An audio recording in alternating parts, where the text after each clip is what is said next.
అనేక మంది క్రైస్తవులు రక్షించబడ్డాము కానీ నేను పాపిని అనే మనస్తత్వంతో ఉంటారు.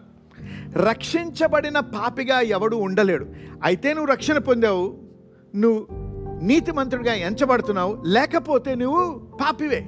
కానీ నువ్వు రక్షించబడ్డ పాపి అనేవాడు ఉండడు. నీవు పాపివి కాబట్టి పాపాలు చేస్తున్నావు. పాపాలు చేసినందుకు నువ్వు పాపివి కాదు. అంటే గమనించండి ఏమైందో. ఎప్పుడైతే ఆదాము అవ్వలు ఆది కాండంలో ఆ యొక్క ఏదైనా వనంలో పాపం చేశారో ఏమైంది?